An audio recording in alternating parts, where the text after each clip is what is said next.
자, 오늘 마태복음 5장,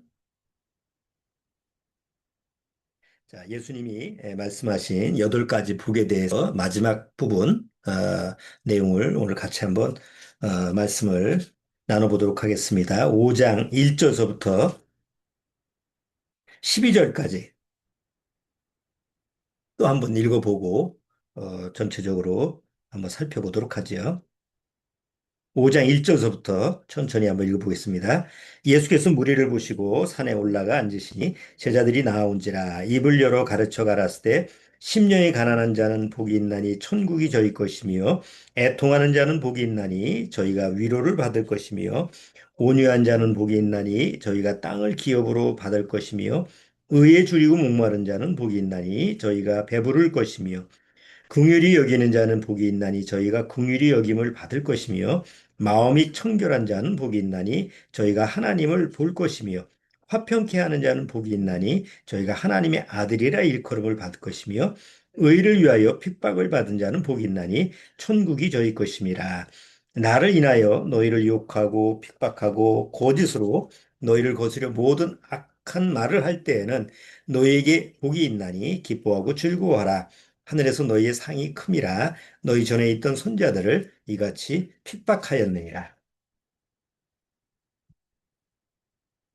자, 같이 어, 기도하고 시작하도록 하겠습니다. 하나님 아버지 감사합니다. 오늘 또 이렇게 주님의 말씀 앞에 다 같이 모였습니다.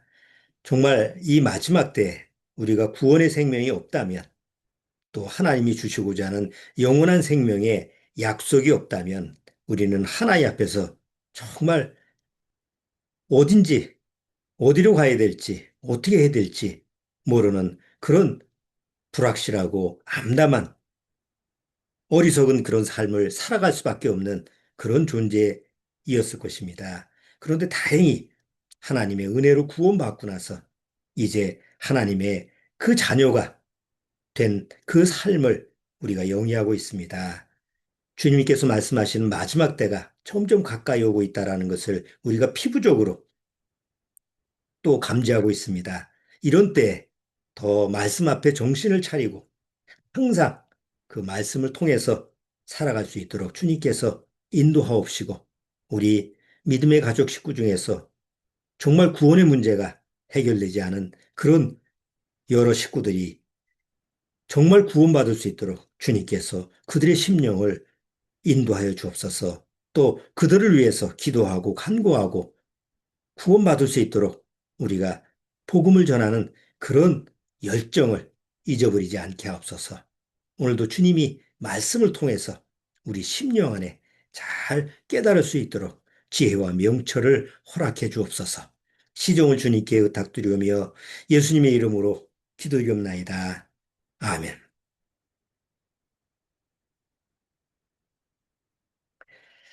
자, 오늘 이제 마지막 여덟 번째 복을 같이 한번 살펴보겠는데요.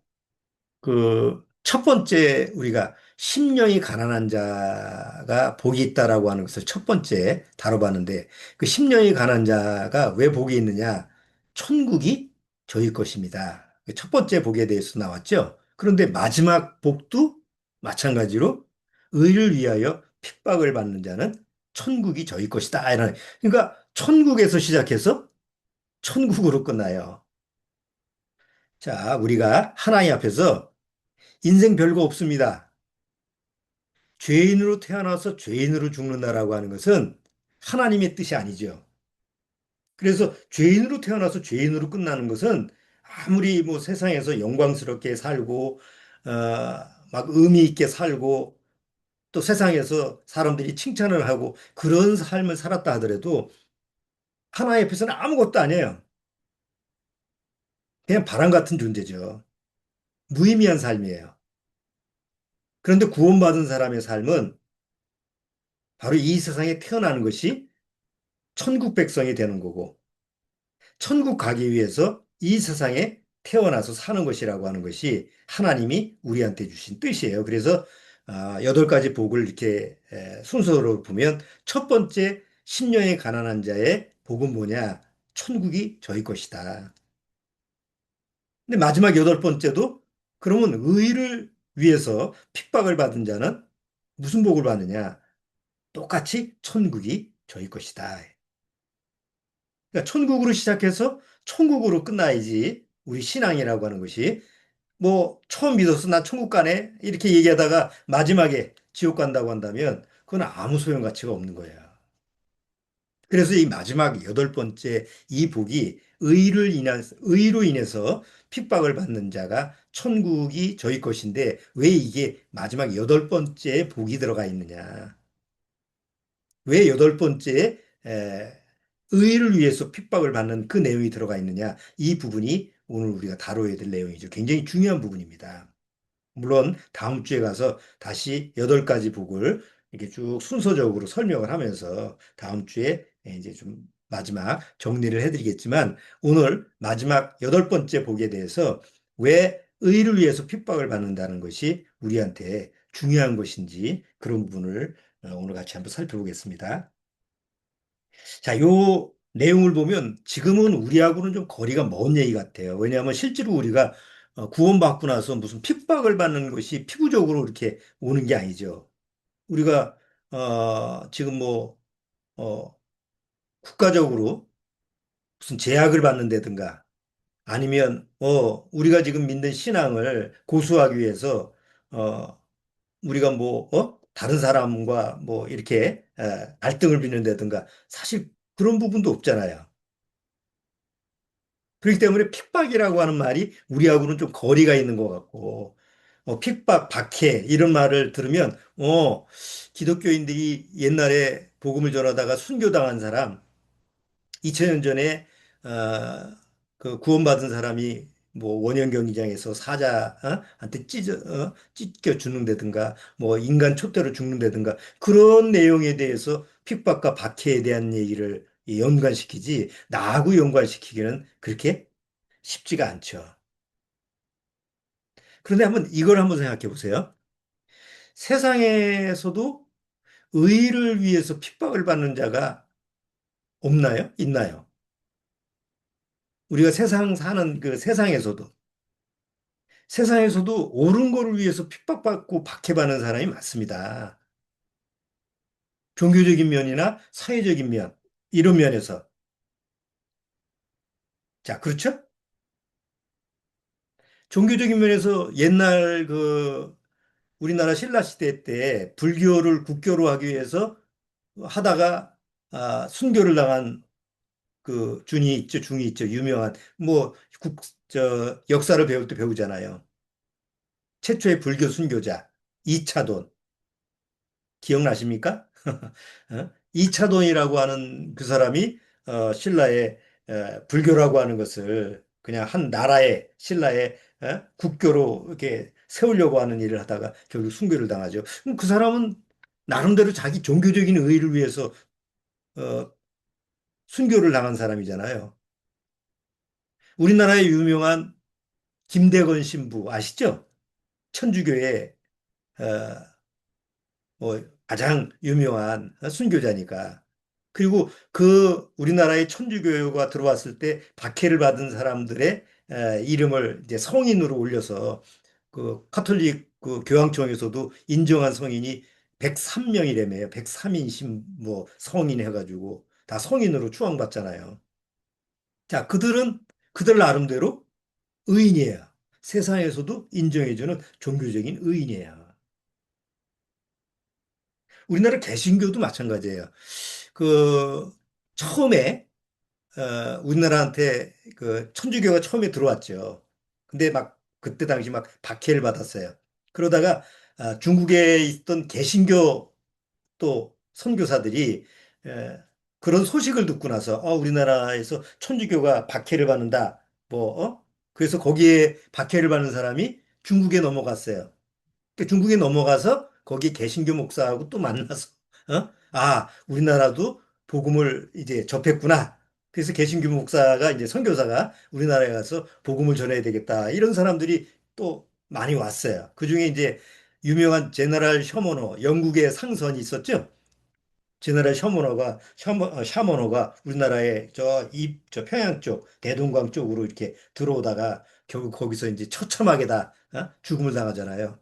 그때 이제 토머스라고 하는 선교사가 영국 선교사가 있는데 젊은 사람인데 그 사람이 그 중국어에서 번역된 한문 성경을 한 박스를 가지고 우리나라에 선교를 하러 왔다가 뭐 땅을 밟지도 못하고 배가 다 뭐 저 폭발해가지고 뭐 우리나라에서 그냥 못 들어오게 하니까 결국 그것 때문에 거기서 이제 죽음을 당 27살에 죽음을 당하는데 마지막 죽을 때 그 성경책 막 뿌렸다고 그러죠. 던졌다고 그래요. 그래서 나중에 우리나라 사람들이 그 사람 죽고 나서 선교사가 죽고 나서 책들이 있으니까 그 옛날에 책 우리나라 없었잖아요. 성경책이 얼마나 좋은 종이에요. 그 집에다가 벽지를 그냥 집에다가 이렇게 막 바르고 그 바르다가 하나씩 보고 그래서 이제 기독교인이 되는 뭐 그런 이제 우리나라 선교사 이게 쭉 얘기가 있는데 그중에 이제 토마스라고 하는 사람이 또 순교자로 유명한 사람이에요. 또 어, 주기철 목사 많이 들어본 분이죠. 주기철 목사 또 손양원 목사 이런 분이 다 옛날 그 일제시대 때 어, 뭐 뭐죠? 신사참배를 반대하다가 죽임을 당하잖아요. 그러니까 이런 분들도 다 의를 위해서 핍박을 받은 거 아니에요? 여기 우리 마지막 의를 위해서 핍박을 받은 자는 복이 있다고 하니까. 그러니까 종교적인 우리가 꼭 기독교, 이제 카톨릭이나 불교나 또 뭐 기독교, 개신교나 이런 종교적인 의의를 위해서 핍박을 받고 뭐 순교한 사람만 있는 게 아니에요. 사회적인 어떤 신념적인 의의를 가지고 또 세상에서 핍박받고 죽음을 당한 사람도 있죠. 비폭력을 주장했던 간디라고 하는 유명한 분 아시죠? 그 간디라는 양반도 자기 신념적인 의의 때문에 죽임을 당하잖아요. 소크라테스 왜 죽임을 당했어요? 자기 신념적인 의를 주장하다가 결국 미움을 당해서 청년들을 다 선동해가지고 아주 좀 나라를 불안케 한다. 그래서 결국 나중에 죽임을 당하죠. 그도 나름대로 무슨 의예요? 자기 신념적인 의를 가지고 핍박을 받은 사람이에요.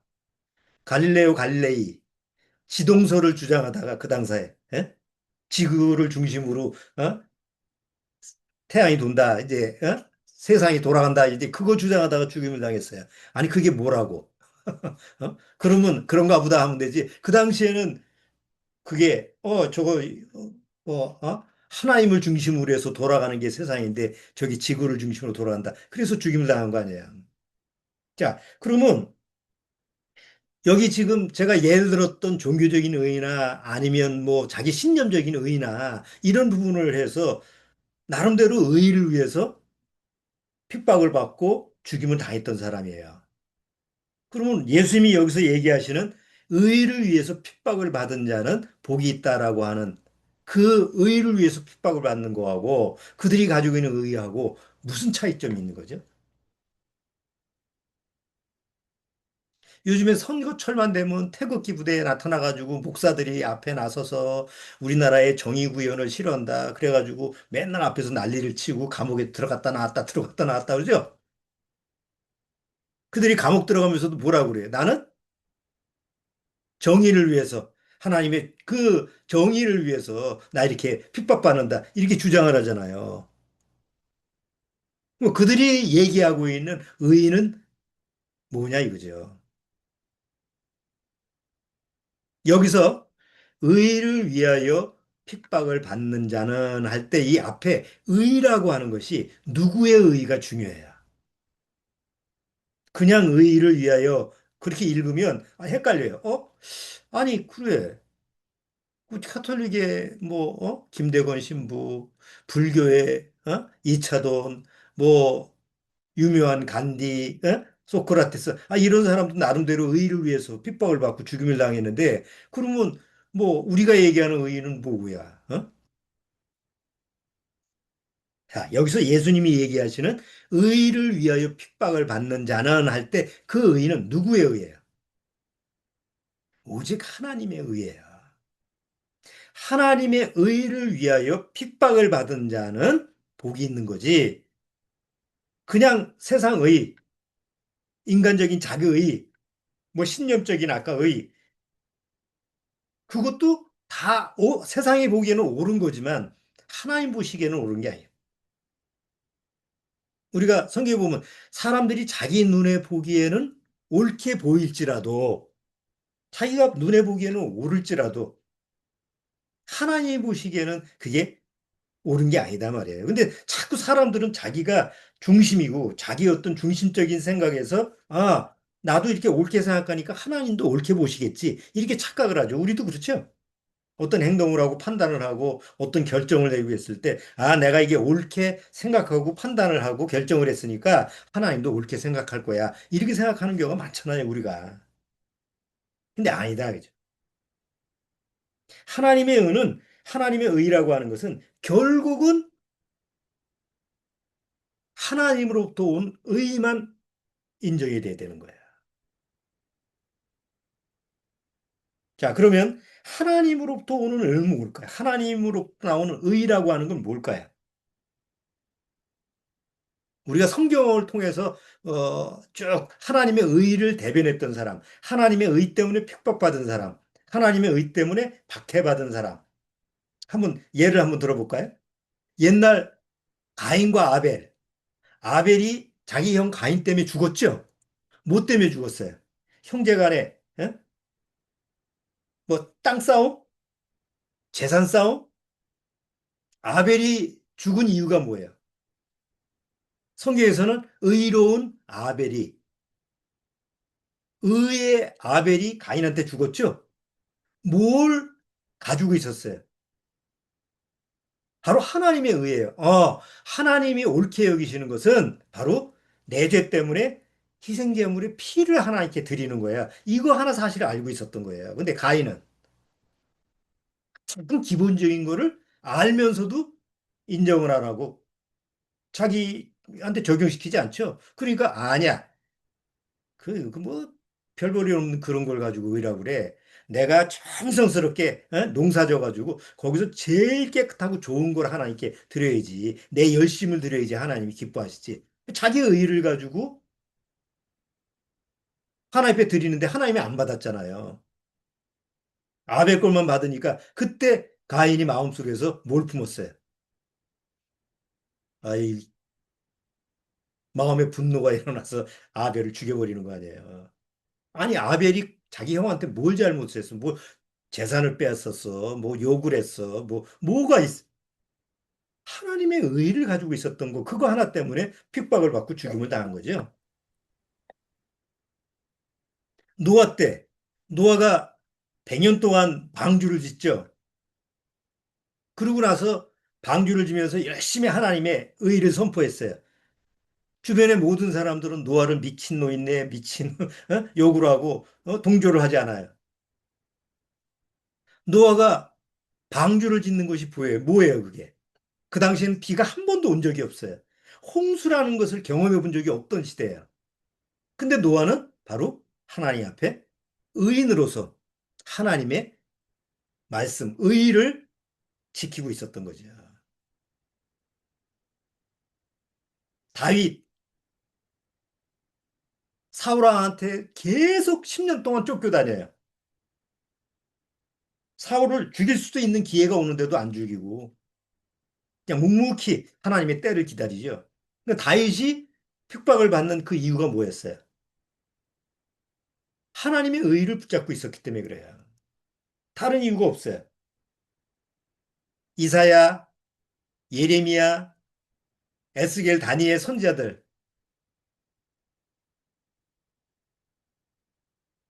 그들이 고소하고 있던 게 그들이 이스라엘 민족한테 정작 핍박을 받은 이유는 하나예요. 하나님의 의를 선포하고 하나님의 의를 전하는 그거 하나예요.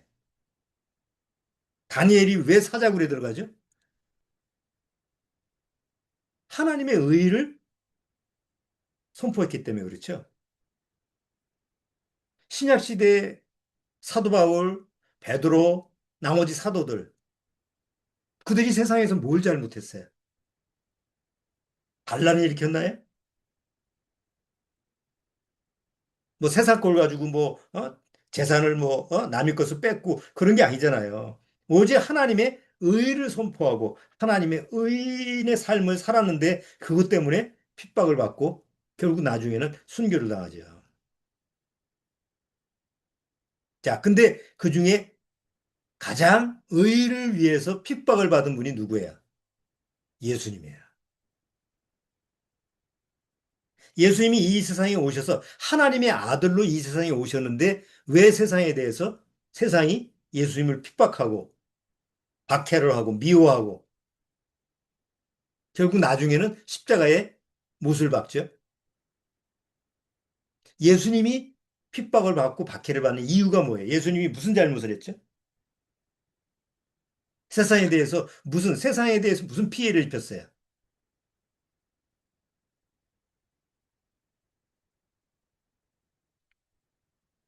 자, 예수님이 그러니까 예수님의 초점을 한번 맞춰보는 거예요. 왜냐하면 예수님은 의인이었기 때문에 당연히 의를 위해서 사신 분이죠. 의인의 삶을 사셨어요. 100%. 그런데 왜 예수님을 세상이 핍박하고 박해를 하고 십자가에 죽였느냐? 원인을 알면 우리가 하나님 앞에서 어떤 삶을 살아야지? 라고 하는 어떤 방법이 이게 제시가 되죠. 예수님이 왜 미움을 당했죠? 왜 이 세상에 오셨는데 세상이 예수님을 미워했어요? 그 예수님과 서기관 바리새인들이 서로 이제 대립하는 장면에서 너희들은 왜 나를 이렇게 핍박하고 미워하느냐? 그러니까 그 서기관과 바리새인들이 뭐라고 그래요? 예수님 보고. 내가 예수님 보고 너를 핍박하고 박해하는 이유는 너를 미워하는 이유는 네가 병자를 고치고 선한 일을 하고 그런 것 때문에 그런 게 아니다. 그렇죠? 여러분 세상에서 선한 일을 하고 착한 일을 하고 다른 불쌍한 사람을 돕는데 욕하고 미워하는 사람 봤어요? 아니 불우이웃 돕기 하는 사람 미워하는 사람 봤어요? 저 어디에요? 역 근처에 사람들 모아다 놓고 밥을 주는 목사를 세상에 누가 욕을 하나요? 다 칭찬하고 야, 참, 우리는 못하지만 대단한 일을 하네. 그렇게 격려하고 그러잖아요. 여러분, 예수님이 오셔서 병자를 고쳐주고, 귀신을 쫓아내고, 뭐, 오병의 기적을 해서 먹을 걸 주고, 이런 것 때문에 예수님을 미워한 사람 한 사람도 없어요. 오히려 서기관 바리새인이 이런 사람들도 그런 부분에 대해서는 인정을 해. 좋은 일 하네. 선한 일 하네. 착한 일 하네. 그거 가지고 나쁘다고 하는 사람 아무도 없었어요. 문제는 무엇 때문에 예수님을 미워하게 되느냐? 예수님을 보니까 나와 다른 거예요. 여러분, 세상에서 아, 저 사람이 나한테 해코지도 안 하고 뭐 저 사람하고 나하고 친한 것도 아니야. 그런데 괜히 미운 사람이 있을 수 있어요. 우리가 살아가면서. 그런 사람 없습니까? 아니, 뭐 말도 안 섞었어.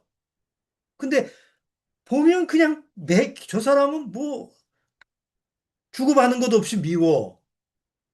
실제로 그런 게 있어요. 그래서 그것을 심리적인 용어, 심리학적인 용어가 있어요. 그런 문제가 있기 때문에. 그게 뭐냐? 그게 나의 단점과 약점이 상대방한테 투사가 됐기 때문에 그런 부분이 보이기 때문에 내가 나를 그게 나의 단점이다, 나의 약점이라고 생각한 적이 없어요. 내가 나를 보고 그런 게 발견이 안 되니까.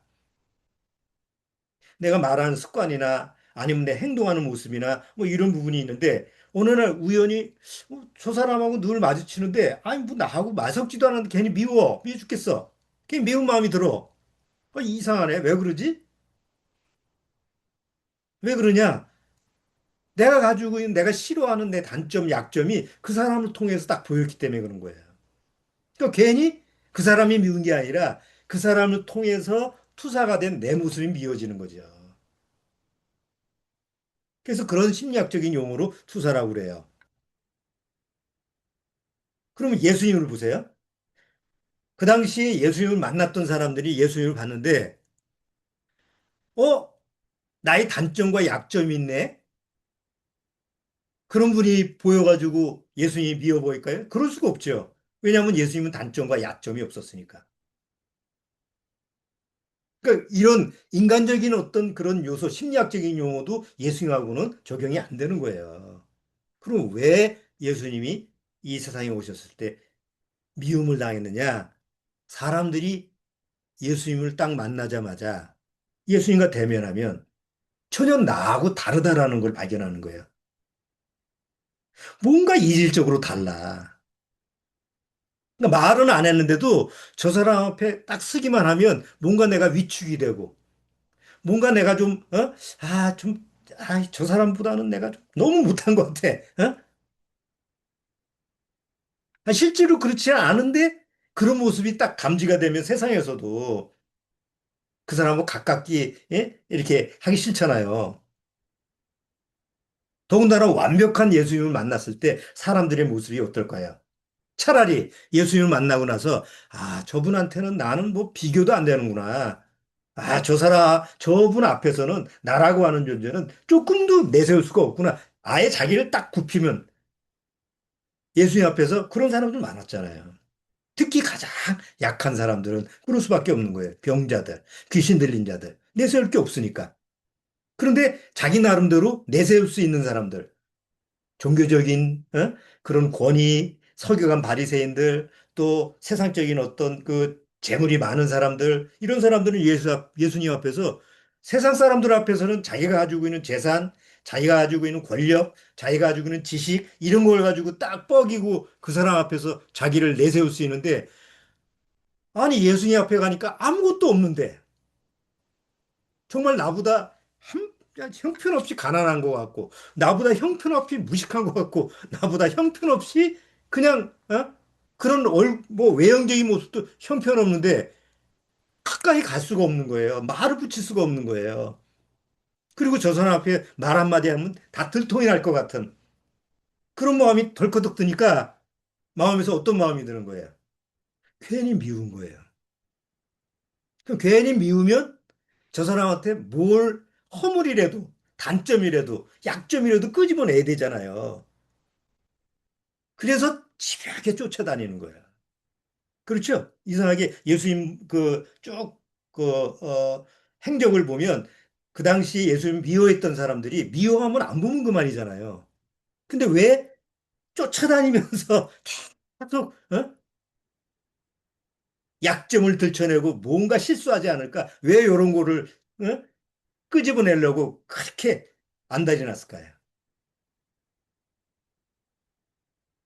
바로 예수님 앞에 그 죄인들의 모습이 그런 거야. 그래서 예수님이 제자들한테 그런 거예요. 세상이 너희를 미워한다면 너희를 미워한다고 생각하지 마라. 나를 미워하는 거야. 그럼 왜 세상이 나를 미워하느냐? 내가 세상에 속하지 아니했기 때문에 나를 미워하는 거다. 아까 제가 얘기했죠. 세상에서도 의인이 있고 자기 의를 위해서 핍박받고 죽임을 당한 사람들 많았어요. 그렇지만 세상에서 그들을 미워해서 죽인 게 아니에요. 아까 얘기한 것처럼 종교적인 문제, 신념적인 문제, 세상과 마찰이 되니까 서로 부딪히면서 그게 깨진 거지. 예수님처럼 이 세상에 오셔서 난 세상과 다르다. 이것 때문에 죽인 게 아니다 말이에요. 그렇죠? 수많은 순교자들이 죽임을 당했지만 하나님의 의가 아니라고 한다면 결국 자기 의예요. 그럼 자기 의를 가지고 있는 사람들은 공통점이 뭐냐? 세상과 분리가 안 돼 있어요. 그냥 세상 속에서 그냥 저 사람과 나하고 다르다는 거. 저 나라하고 나라와 나라끼리 이념이 다르다라는 거. 종교와 종교가 다르다라는 거. 그것 때문에 그냥 죽임을 당한 거지. 세상에서 딱 분리가 돼서, 세상에 속한 것이 아니야. 이것 때문에 미움을 당하는 게 아닌 거예요.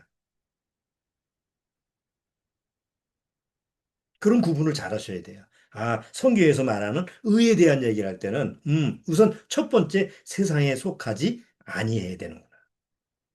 요한복음 한번 보시죠.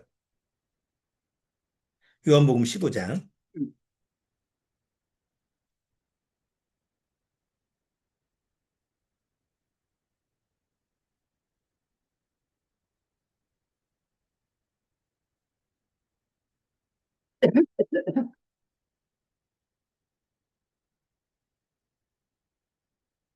자, 요한복음 15장 18절. 요한복음 15장 18절.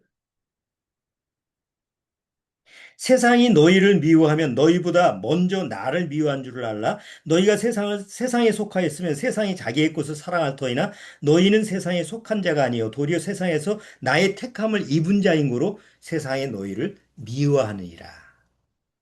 세상이 미워하는 대상은 누구예요? 세상이 미워하는 대상은 간디, 소크라테스, 유명한 신부님, 유명한 목사, 이런 사람이 아니에요. 세상에 미워하는 것은 바로 세상에 속하지 아니하면 미움의 대상이 되는 거예요. 진짜 교회와 가짜 교회의 차이점이 뭔지 아세요? 진짜 교회는 뭐 교회 형태도 없고 우리처럼 뭐 무슨 십자가 걸려 있는 뭐 번듯한 건물이 없고 이런 게 없어도 세상의 미움의 대상이 돼요. 왜? 세상에 속하지 아니했기 때문에. 그런데 세상에 속한 교회는 설교를 들어보면 알아요. 세상 얘기를 많이 해요. 아니라고 얘기하면서 구원에 대한 얘기를 하면서도 슬쩍슬쩍 우리는 세상을 어떻게 이용해야 됩니다. 어떻게 살아야 됩니다. 세상 사람들을 또 어떻게 잘 보살펴야 됩니다. 좋은 게 좋은 거니까 우리 서로 돕시다. 다 좋은 얘기지만 세상에 속한 얘기죠. 절대 세상 나쁘다는 얘기를 안 해요. 그런데 예수님은 세상에 속하지 아니했어요. 그래서 항상 뭐라고 얘기냐면 세상은 악하다. 그럼 그때서부터 세상이 뭐예요? 대들고 일어나는 거죠. 아니, 세상이 약하다니. 선한 사람이 얼마나 많은데, 착한 사람이 얼마나 많은데, 좋은 사람이 얼마나 많은데. 그렇죠? 생명이 없는 교회, 구원의 복음을 얘기하면서도 구원의 생명이 없는 교회의 모습을 보면 다 좋고 좋은 거예요. 누가 교회 오면, 당신 지옥 가니까 구원받는 게 먼저입니다. 그런 얘기 안 해요. 왜? 그런 얘기하면 안 오거든. 그러니까 일단은 교회에 앉혀야 되니까 좋은 얘기 해주고 우리 교회는 이렇게 사회봉사 활동을 합니다. 이렇게 더불어서 이렇게 사람과 사람 기유대 관계를 하고 이런 프로그램이 있고 저런 프로그램이 있고 일단 사람을 붙들어 모아놓고 그 다음서부터 그냥 세상 돌아가는 얘기를 하는 거죠. 그러니까 구원을 절대 못 받는 거예요. 근데 세상과 딱 결별이 돼서 구별되어 있는 교회는 처음부터 끝까지 구원에 대한 얘기를 하는 수밖에 없어요. 구원 못 받으면 지옥 가. 지옥 가기 싫으면 먼저 구원받아야 돼. 요한복음 7장, 요한복음 7장 7절.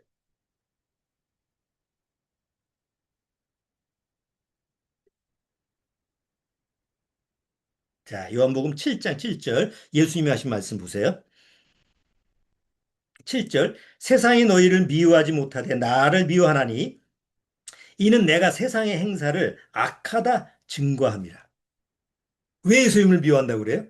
내가 세상의 모든 행사를 악하다고 해요. 그죠? 세상은 다 악해요. 정치, 경제, 사회, 뭐 매일 뉴스 보세요.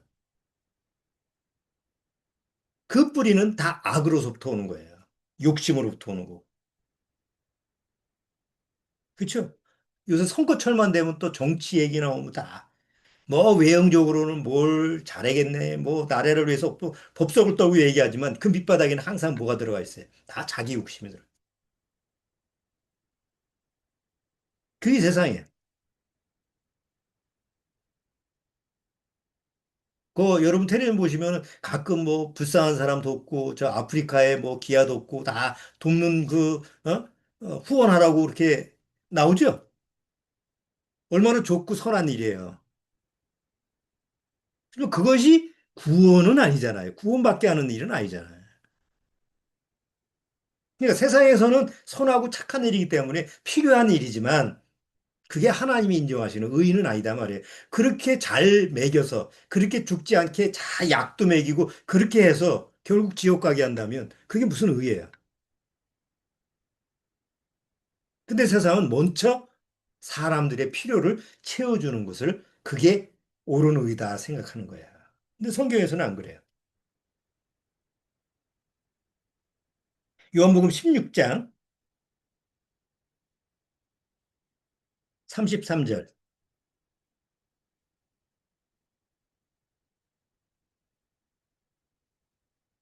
요한복음 16장 33절.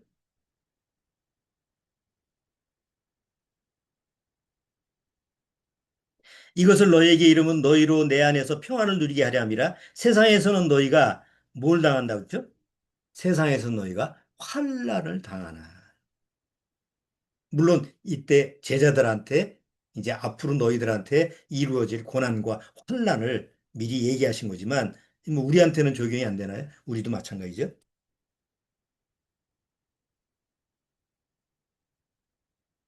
디모데 후서 3장. 디모데 후서.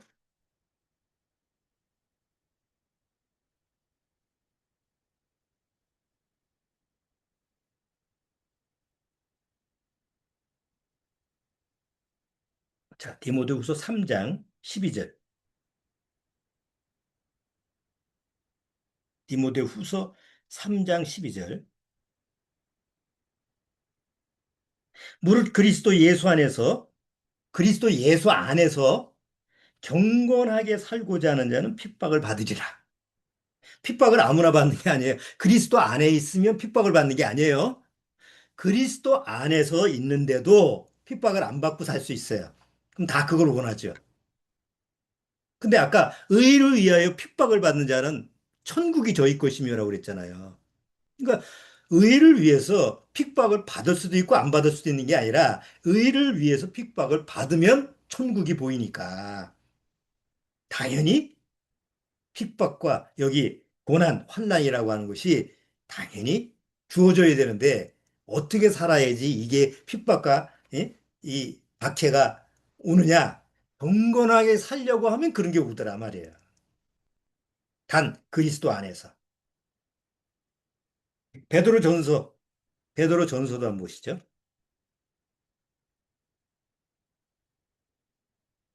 베드로 전서 4장 4절.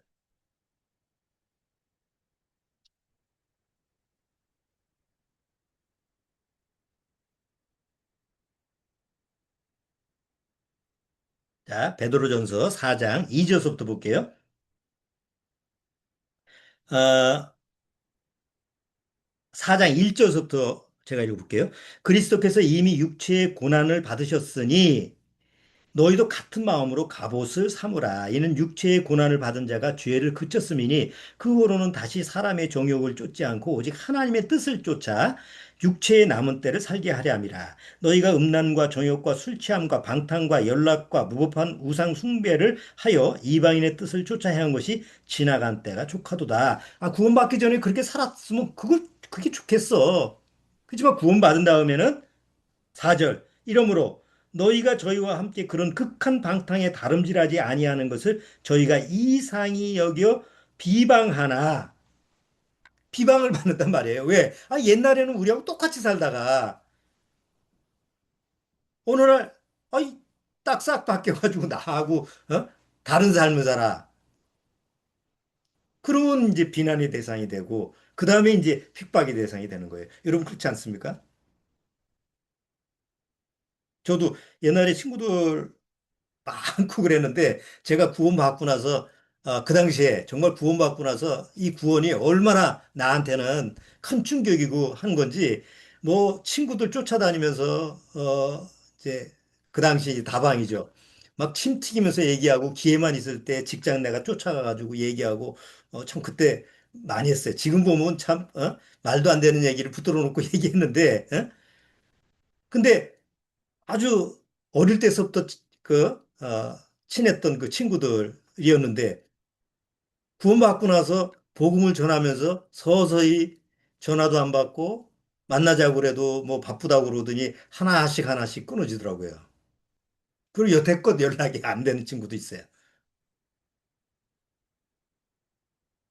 아마 그들 마음속에서는 얘가 옛날의 얘가 아니다.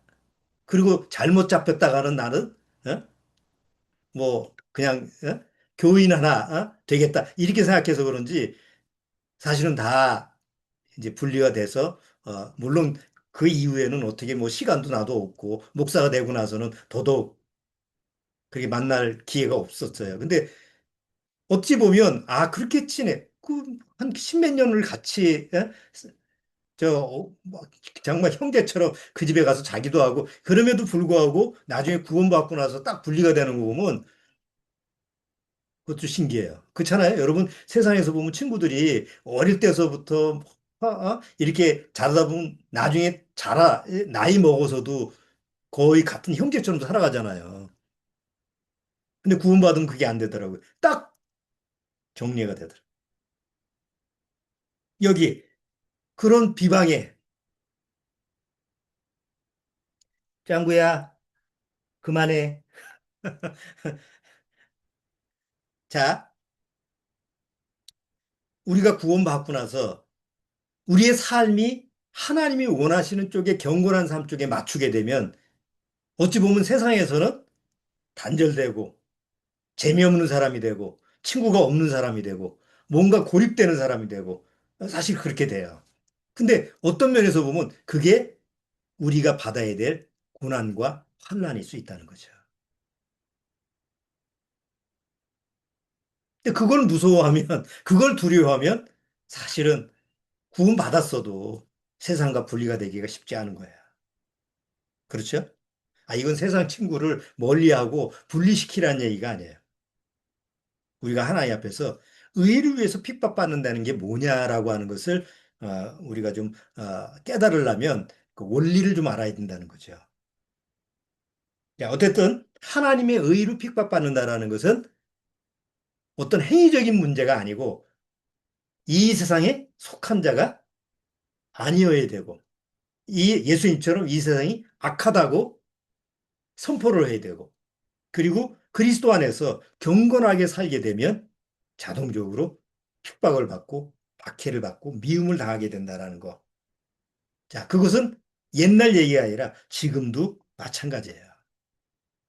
우리 교회 쭉 교회 일곱 가지 교회 시대가 나오죠. 에베소, 서머나 뭐 이렇게 쭉 나오는데 시대별로 나오는데 마지막 교회 시대가 뭐였죠?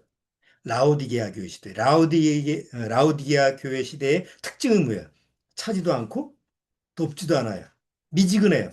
그래서 지금 우리가 가지고 있는 믿음 상태, 신앙 상태가 거기서 영향을 안 받을 수가 없어요. 옛날 2000년 전에 막 핍박과 박해가 있어서 너 주님을 시인해. 안 그러면 죽음이야. 그럴 때는 어떤 면에서 쉬울 수 있어요. 로마의 시저왕한테 주님이라고 그래. 그러면 너 살려줄게. 원형 경기장 앞에서 물어보는 질문이에요. 너 일로 와봐. 한 사람씩. 너 일로 와봐. 주님이 로마의 왕이야? 네가 믿는 하나님이야? 둘 중에 하나 선택해. 나는 로마의 시저왕은 주님이라고 그럴 거예요. 그럼 너 살려줘요. 나는 오직 내가 믿는 주님이다. 그럼 바로 원흥 경기장에서 짐승의 밥으로 가는 거예요. 그때 내 신앙, 내 믿음이라고 하는 것을 딱 지키는 건 어떤 면에서는 쉬웠을 거예요. 근데 지금, 21세기 지금은, 그게 쉽지 않아요. 왜? 그런 핍박이나 환란이라는 게 피부적으로 다 오는 게 아니니까. 그리고 옛날 시대 그 종교 박해가 있었던 그런 시대에는요, 국가적인 권력이 박해를 했어요. 그렇죠? 옛날 크리스찬들을 막 잡아주기 위해서 할 때, 뭐 캐톨릭이 국가의 국교든지 아니면 어떤 또 종교가 딱 국가의 어떤 신념적인 특히 이슬람교 같은 경우에. 근데 막 나머지 나하고 관계없는 종교인들은 죽이잖아요. 옛날 스페인 역사도 보면 막 카톨릭이 왔다가 이슬람교 왔다가 죽어나가는 건 사람들이지. 근데 이런 국가적인 권력에 의해서 박해를 받는 시대도 지금은 이제 끝났어요.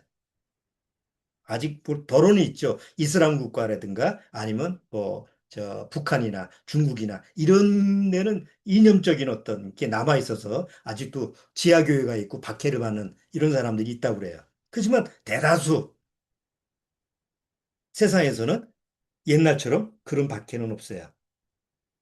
그럼 지금은 어떻게 주어질까? 뭐 공개 처형이나 권력적인 박해 이런 거보다는 사회적인 제약 그런 게 많죠. 내가 구원받고 나서 우리 이제 구원받은 모임수에서 쭉 보면 특히 아이들 같은 경우에 입시생들 고3만 되면 교회하고 끊어. 학원 가야 되니까. 잘 교회 생활하고 주일날까지 잘 참석했다가 고2까지는 잘 참석했는데 고3은 하나같이 다 끝나. 다행히 구원받고 나서 뭐 다시 돌아오면 되는데 여태껏 보니까 고3 동안에 교회를 안 나오고 열심히 입시 가서 대학 가고 나오는 학생들은 별로 못 봤어요. 그런 문제가 있게 되는 거예요. 어떤 사회적인 어떤 여건이 그렇게 만들어가는 거죠. 그렇죠? 이제는 주 5일째가 돼가지고 토요일만 되면 어디 놀러 가야 돼. 교회를 못 가게 하는 게 교회가 시간이 없게 만드는 거예요.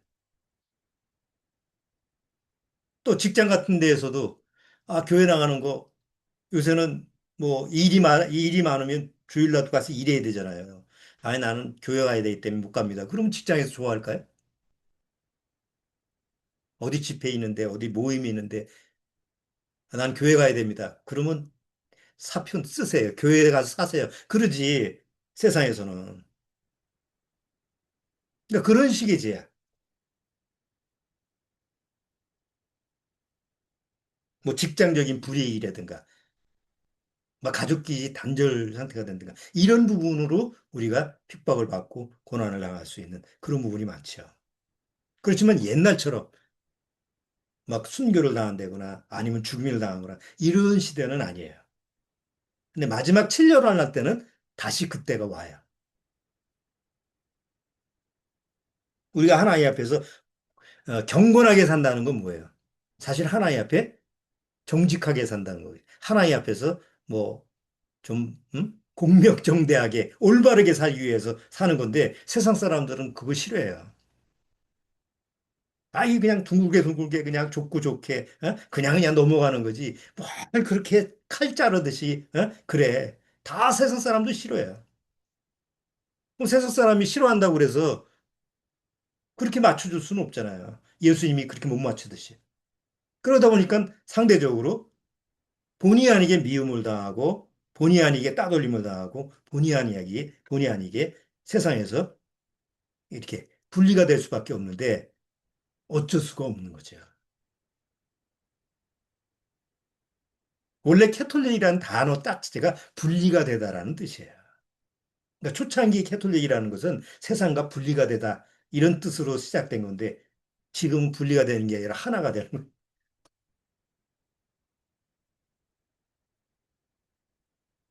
자, 우리는 의를 위해서 핍박을 받는 것을 원할 수도 있고 핍박을 안 받고 그냥 적당히 살 수도 있는 두 가지 길을 우리가 선택할 수는 있어요.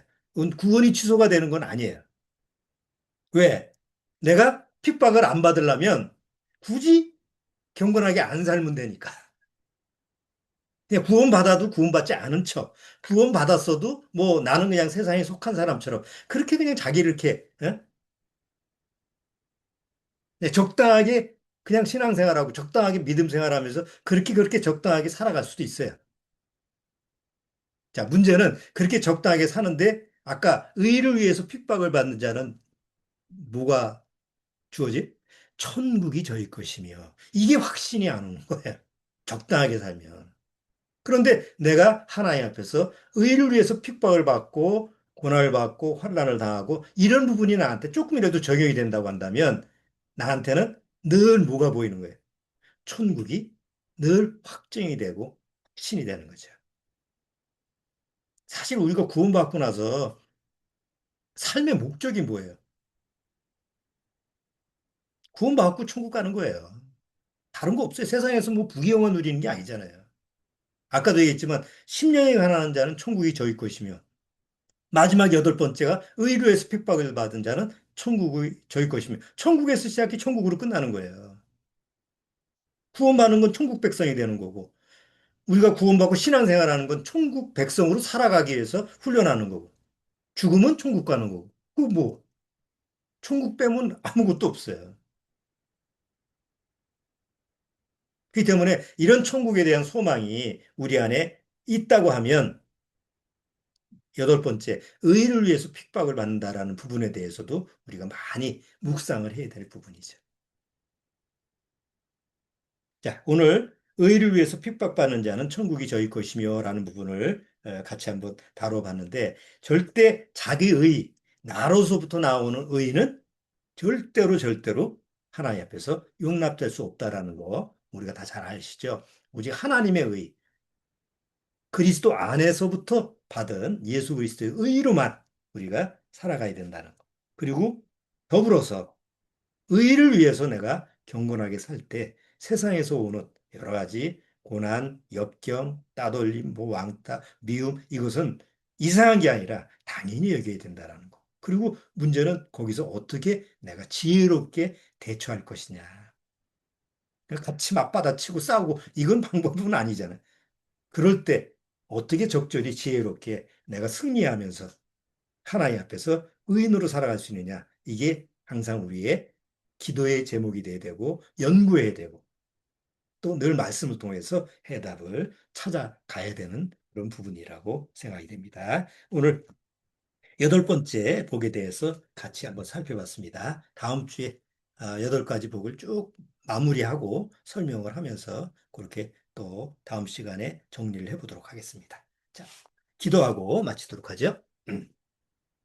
하나님 아버지 감사합니다. 정말 구원받고 나서 내가 그리스도 안에서 경건하게 살고자 할 때 여러 가지 고난과 환경과 또 어렵고 미움을 당하는 그런 일이 당연히 온다라는 것을 압니다. 그걸 무서워하거나 추조하거나 꺼리끼거나 그러지 말고 오히려 당연하게 축복으로 알고 그런 삶에 적응하고 그런 삶을 기뻐하고 즐거워할 수 있는 그런 믿음의 그런 신앙생활이 될 수 있도록 주님께서 인도하여 주옵소서.